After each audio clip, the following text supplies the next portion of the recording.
Pour la juste compréhension du troisième élément qui, comme les deux premiers, s'étend tout au long des 40 jours, le mot utilisé par Luc, sunalizomenos, en grec, est d'une extrême importance. Traduit littéralement, il signifie « en mangeant le sel avec eux ». À coup sûr, Luc a choisi ce terme en toute connaissance de cause. Qu'exprime-t-il par son contenu ? Dans l'Ancien Testament, le fait de manger ensemble du pain et du sel, ou même seulement du sel, sert à sceller des alliances solides. Ce que nous voyons au livre des Nombres, chapitre 18, verset 19, deuxième livre des Chroniques, chapitre 13, verset 5. Le sel est considéré comme garant de pérennité. Il est le remède contre la putréfaction, contre la corruption, qui fait partie de la nature de la mort. Chaque repas que l'on prend équivaut à combattre la mort, c'est une façon de conserver la vie. Le fait de manger du sel, accompli par Jésus après la résurrection, que nous trouvons ainsi comme signe de la vie nouvelle et permanente, renvoie au banquet du ressuscité avec les siens. C'est un événement d'alliance et pour ce motif, il est en étroite relation avec la dernière scène où le Seigneur avait institué la nouvelle alliance. Ainsi, le code mystérieux du manger du sel exprime un lien interne entre le banquet qui précède la passion de Jésus et la nouvelle communion conviviale du ressuscité. Il se donne aux siens comme nourriture et ainsi il les fait participer à sa vie, à la vie même. Enfin, il est bon de rappeler ici encore certaines paroles de Jésus que nous trouvons dans l'évangile de Marc. Citation : « Tous seront salés par le feu. C'est d'une bonne chose que le sel, mais si le ciel devient insipide, avec quoi l'assaisonnerez-vous ? Ayez du sel en vous-même et vivez en paix les uns avec les autres. » 9,49.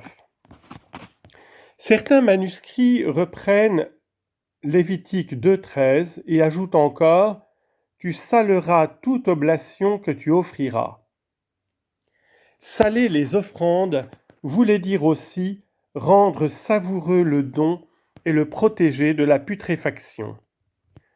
Ainsi se trouvent conjuguées ensemble diverses significations, le renouvellement de l'alliance, le don de la vie, la purification de son être propre en fonction du don de soi à Dieu.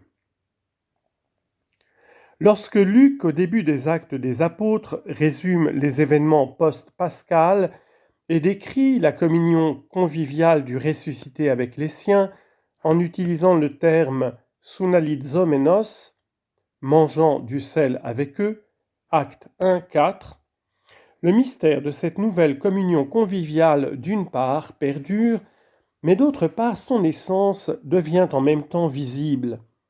Le Seigneur attire de nouveau les disciples dans la communion de l'alliance avec lui et avec le Dieu vivant. Il les fait participer à la vraie vie, il les rend eux-mêmes vivants et il donne saveur à leur vie par la participation à sa passion, à la force purificatrice de sa souffrance.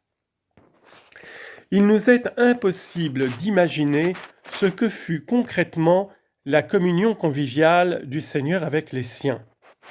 Mais nous pouvons reconnaître sa nature intérieure et voir que, dans la communion liturgique, dans la célébration de l'Eucharistie, ce fait d'être à table avec le ressuscité continue, même si c'est d'une autre manière. Troisième sous-paragraphe, résumé, la nature de la résurrection et sa signification historique. Demandons-nous maintenant encore une fois de façon résumée de quel genre a été la rencontre avec le Seigneur ressuscité. Les distinctions suivantes sont importantes. Premier point, Jésus n'est pas quelqu'un qui est revenu à la vie biologique ordinaire et qui par la suite, selon les lois de la biologie, devait un jour ou l'autre mourir de nouveau. Deuxième point, Jésus n'est pas un fantôme, un esprit. Cela veut dire qu'il n'est pas quelqu'un qui, en réalité, appartient au monde des morts, même s'il lui est possible de se manifester de quelque manière dans le monde de la vie.